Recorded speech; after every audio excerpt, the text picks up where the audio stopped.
জননেত্রী শেখ হাসিনার ট্রাভেল পাসের প্রয়োজন হয় না। বাংলার জনগণই হচ্ছে শেখ হাসিনার ট্রাভেল পাস। জননেত্রী শেখ হাসিনা হচ্ছে জাতির জনক বঙ্গবন্ধু শেখ মুজিবুর রহমানের সুযোগ্য কন্যা। শেখ হাসিনা যেটা বলে সেটাই করে। আমরা দৃঢ়ভাবে বিশ্বাস করি জননেত্রী শেখ হাসিনা ডিসেম্বরে নয়, ডিসেম্বরে আগেই বাংলাদেশে আসবে বলে আমরা যারা আওয়ামী লীগের নেতাকর্মী বিশ্বাস করি। কিছুদিন আগে তারেক রহমান এসেছে, তার নামেও তো 17-18টা মামলা ছিল, সাজা ছিল, সেও তো আইনের মুখোমুখি দাঁড় হয় নাই। জননেত্রী শেখ হাসিনা যখন আসবে তার নামে কোনো মামলা মোকদ্দমা থাকবে না, সেই পরিবেশ পরিস্থিতির সৃষ্টি করেই সে বাংলাদেশে আসবে বলে আমরা বিশ্বাস করি। আওয়ামী লীগ গণমানুষের দল, আওয়ামী লীগ কোনো সমঝোতায় বিশ্বাসী না।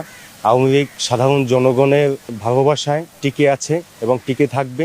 ভবিষ্যতেও সাধারণ মানুষ এবং আওয়ামী লীগের নেতাকর্মীদের আন্দোলন সংগ্রামেই জননেত্রী হাসিনার নেতৃত্বে রাজপথ দখল করবে ইনশাআল্লাহ। আপনার মতে কি বিএনপির সাথে সমঝোতা না করে আওয়ামী লীগ কি বাংলাদেশের রাজনীতি করতে পারবে? আপনার কি মনে হয়? দেখেন, আওয়ামী লীগের জন্ম হচ্ছে 1949 সালে, বিএনপির জন্ম হচ্ছে 1979 সালে। আওয়ামী লীগের সাথে বিএনপির সমঝোতা হওয়ার প্রশ্নই আসে না। বিগত দিনে দেখেছি আওয়ামী লীগ ক্ষমতাকালীন সময় আমাদের বর্তমান স্বরাষ্ট্রমন্ত্রী সালাউদ্দিন আহমেদ যখন ভারতে ছিলেন তখন তাকে দেশে প্রবেশের জন্য ট্রাভেল পাস আওয়ামী লীগ সরকার দেয়নি। বর্তমানে কি বিএনপি সরকার শেখ হাসিনাকে ট্রাভেল পাস দিবে? জননেত্রী শেখ হাসিনার ট্রাভেল পাসের প্রয়োজন হয় না। বাংলার জনগণই হচ্ছে শেখ হাসিনার ট্রাভেল পাস।